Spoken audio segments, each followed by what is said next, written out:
Hi everyone, here at the beautiful Waverley Cemetery, many notable burials are here, but we're going to talk about a couple of characters today, and the first one being Henry Lawson.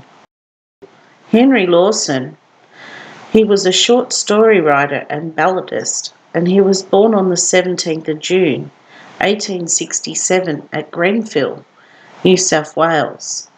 Grenfell was a small country town and back then part of the gold rush towns.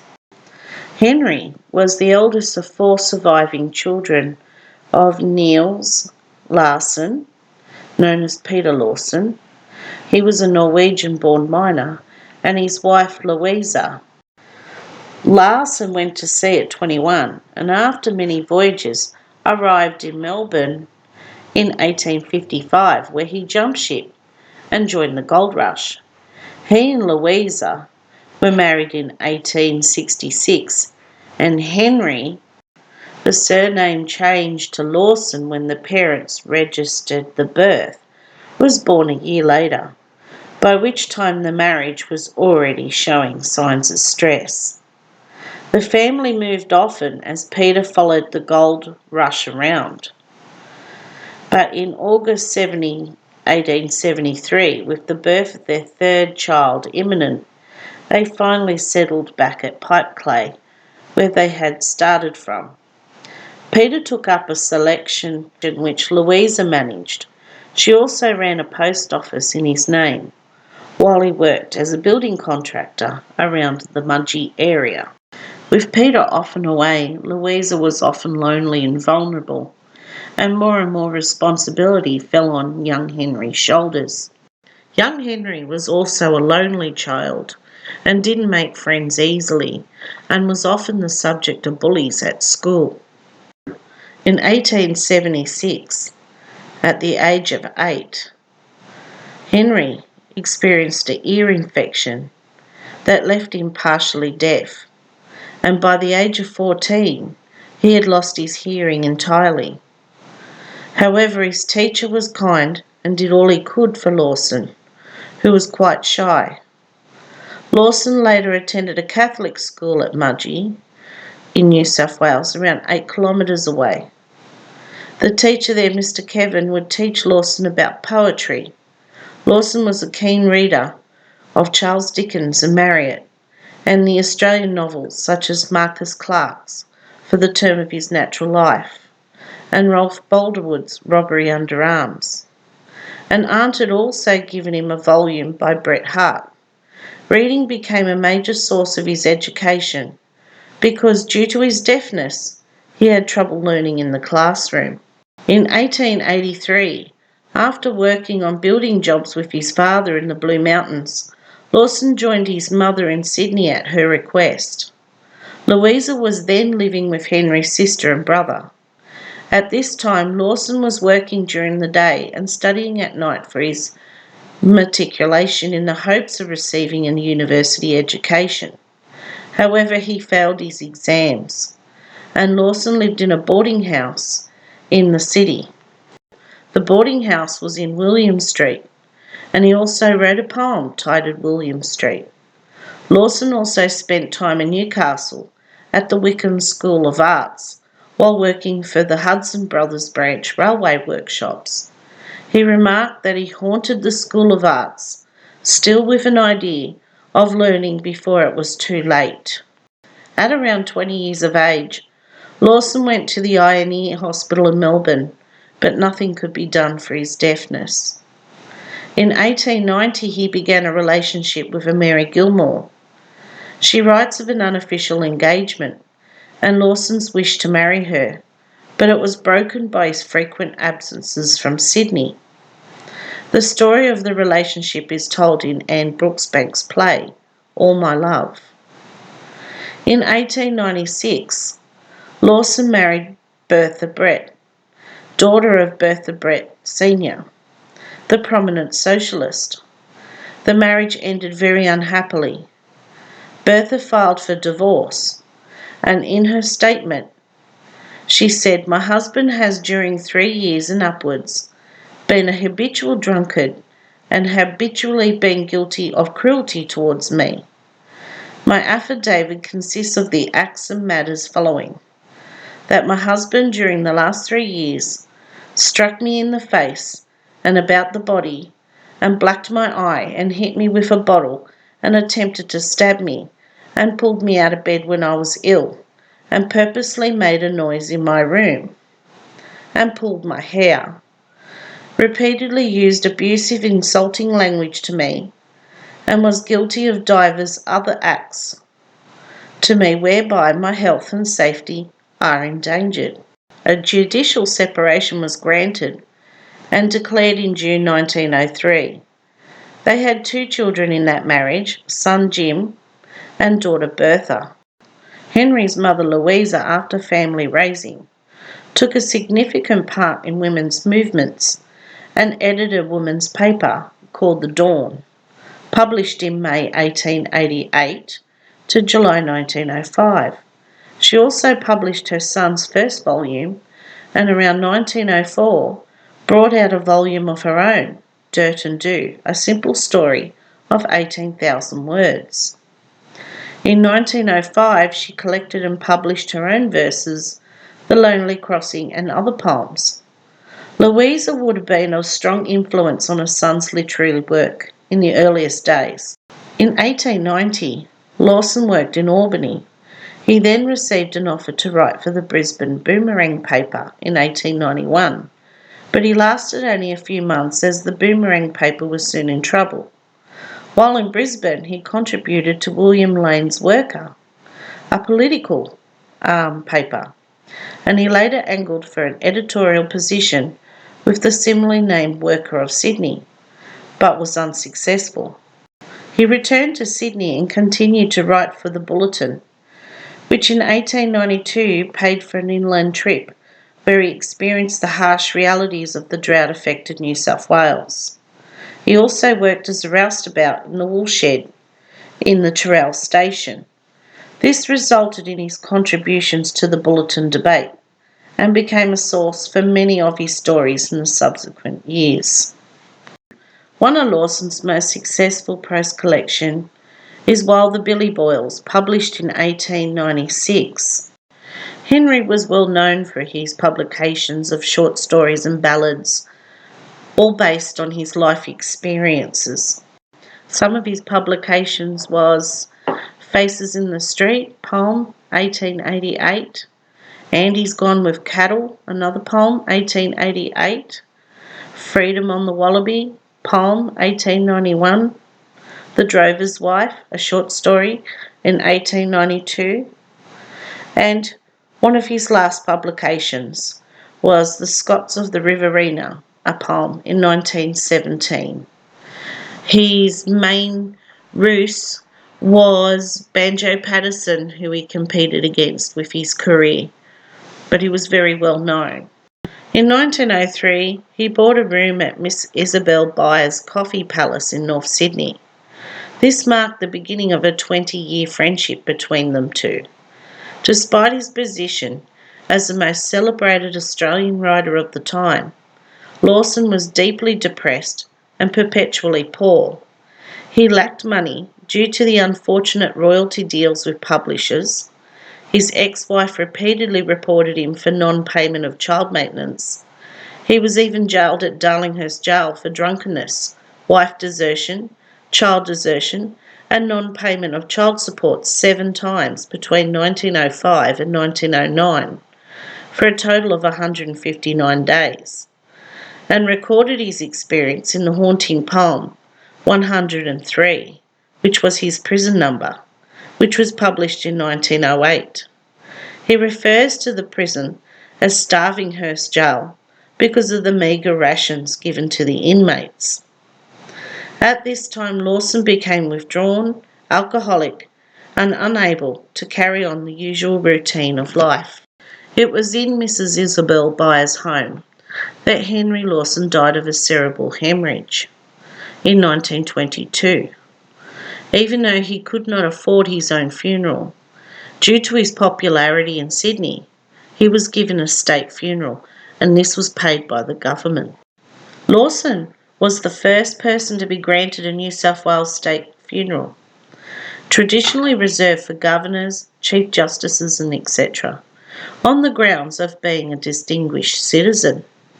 Henry Lawson's honours and legacy includes a bronze statue of Lawson, accompanied by a swagman and a dog, in the Domain. The Henry Lawson Memorial Committee raised money through public donation to commission the statue by sculptor George Washington in 1927. The work was unveiled on the 28th of July 1931 by the Governor of New South Wales, Sir Philip Game. In 1949, Lawson was the subject of an Australian postage stamp. His Drover's Wife short story was featured on a 1991 $1.20 stamp, and in 2017 a dollar stamp, both from Australia Post. In 2017, Lawson was again featured on two Australian postage stamps, one featuring Mitchell, a character sketch, and the other the drover's wife and family, including dog pitted against a snake. He was featured on the first paper $10 note, issued in 1966 when decimal currency was first introduced into Australia. Lawson was pictured against scenes from the town of Goodlooking in New South Wales. This note was replaced by another note in 1993, and they had a series of different people featured on the notes.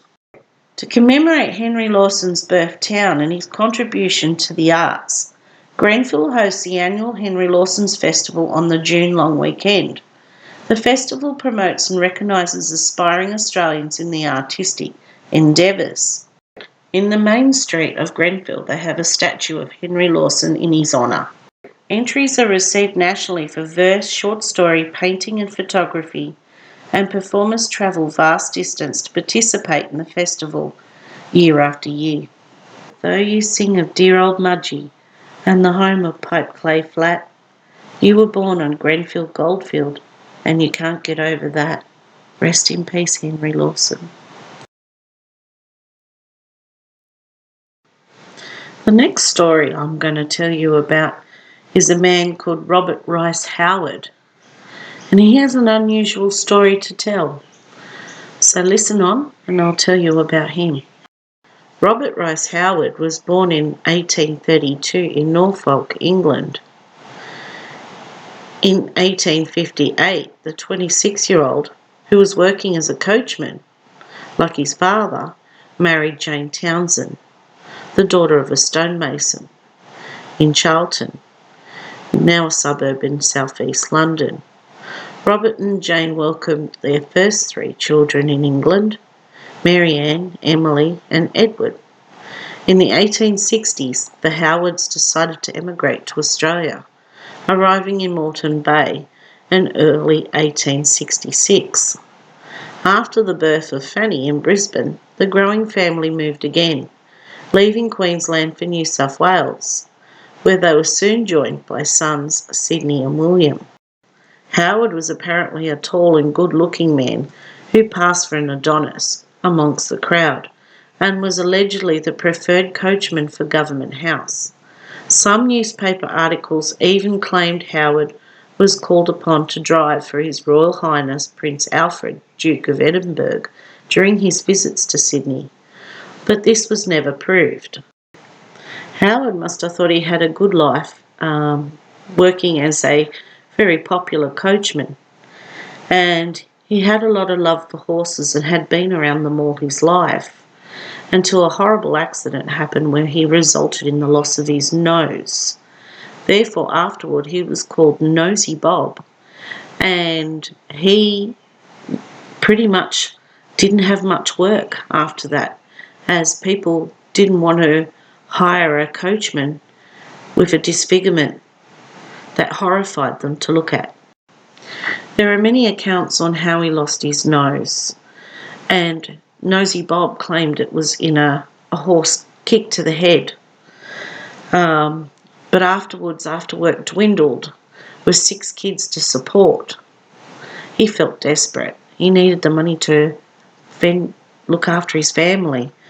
So he applied for a job as a hangman in Sydney and became a infamous executioner for New South Wales.